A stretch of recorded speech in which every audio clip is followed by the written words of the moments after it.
33তম আন্তঃজিলা জিমনাষ্টিক প্ৰতিযোগিতা আমাৰ নুৰুল আমিন আজি খেলপথাৰৰ যিটো ইনডোৰ হলত অনুষ্ঠিত হৈছে।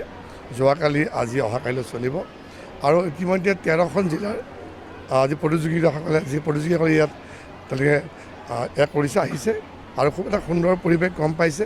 আৰু জিমনাষ্টিকৰ ক্ষেত্ৰত আমি নগাঁৱে যথেষ্ট আগবাঢ়িছোঁ, সুবিধাখিনিও দিছোঁ।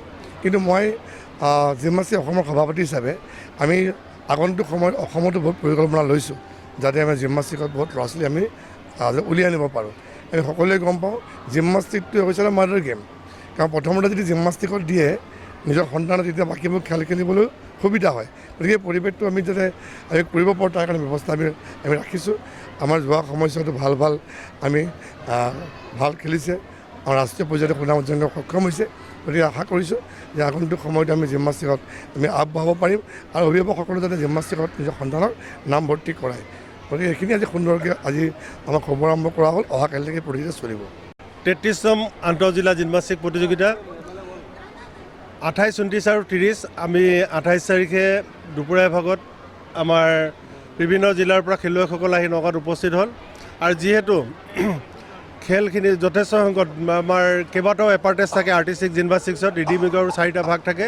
গতিকে আমি কালি গধূলিৰ পৰা ৰিডিমিকৰ কেইবাটাও প্ৰতিযোগিতা অনুষ্ঠিত কৰিলোঁ আৰু আজি এই মুকলি অনুষ্ঠান আমি 2:30 বজাত ৰাখিছিলোঁ। এই মুকলি অনুষ্ঠান আমাৰ অসম জিমনাষ্টিক সন্থাৰ সভাপতি ৰূপক শৰ্মাদেৱে কৰিলে আৰু অসমৰ 13খন জিলাৰ প্ৰায় 300 খেলুৱৈ আৰু কৰ্মকৰ্তাই ইয়াত ভাগ লৈছে।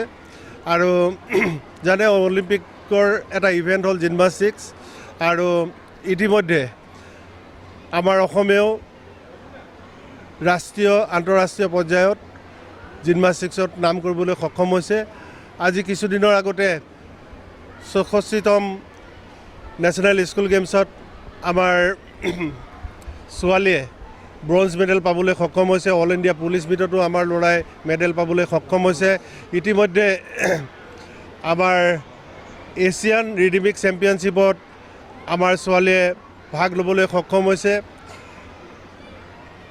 মেন আৰ্টিষ্টিক জিমনাষ্টিক্সত ভাৰতক প্ৰতিনিধিত্ব কৰি সমুদ্ৰ দাসে আমালৈ গৌৰৱ কঢ়িয়াই আনিছে। এখন উজ্জ্বল পথাৰ আমাৰ অসমত আজি ল'ৰা ছোৱালীখিনি আগবাঢ়ি আহিছে। আমি ভাবোঁ সোনকালেই এই ল'ৰা ছোৱালীৰ পৰা আমি ৰাষ্ট্ৰীয় আন্তঃৰাষ্ট্ৰীয় পৰ্যায়ত ভাল খেলুৱৈ পাবলৈ সক্ষম হ'ম।